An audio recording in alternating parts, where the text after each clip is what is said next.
Yo, salut à tous, aujourd'hui je vais vous faire un nouveau tutoriel sur cette fois le Korean Sonic, après le Korean Pass, le Korean Sonic, alors aussi appelé Tipped Sonic par certains, aussi appelé descente, 1T, 1-2, enfin ce que vous voulez, de toute façon il y a plein de méthodes pour l'avoir.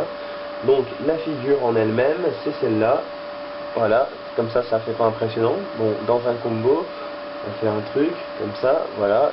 Juste une figure qui consiste à donc faire descendre le stylo dans un mouvement du Sonic, mais en fait sans le mouvement circulaire du Sonic. C'est-à-dire que quand on le fait descendre de plusieurs doigts, ça fait quelque chose dans ce style-là. On peut aussi le faire descendre jusqu'à le truc, c'est assez moche. Donc le but de faire ça, il faut quand même un petit peu de temps avant que ça devienne vraiment fluide.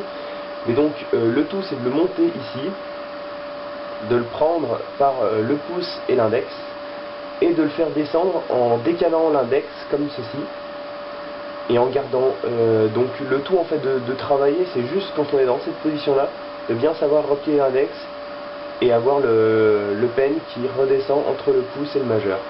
Donc le tout c'est vraiment de savoir replier ça. Après on rajoute des petits artifices pour que ça fasse plus joli et que ça se voit un peu mieux. Donc le tout c'est vraiment de trucs, c'est-à-dire les petits artifices, que je veux dire c'est de le faire bouger comme ça dans un mouvement, mais quand c'est fait vraiment rapidement et bien fait, ça peut être enchaîné avec des belles figures, tout ça, ça peut être joli. Donc le tout c'est vraiment d'apprendre à bien prendre son stylo dans cette position là et de bien pouvoir apprendre à replier l'index. Parce que vous voudrez le faire redescendre jusqu'à l'annulaire et de le faire plier comme ça, il faut savoir que le stylo souvent on prend plus sur... il faut vraiment prendre l'habitude de bien replier les doigts comme ça, et c'est une habitude à prendre, donc ça a travaillé, hein, comme beaucoup de figures dans le Kenfu. Mais vraiment le secret c'est de, quand vous arrivez dans la position comme ça, de bien pouvoir le replier et de continuer à le faire, et le faire vite surtout. Et le faire vite et le faire avec des petits mouvements comme ça de va-et-vient, ça fait un tout petit peu plus classe, et souvent de toute façon c'est comme ça que ça se fait.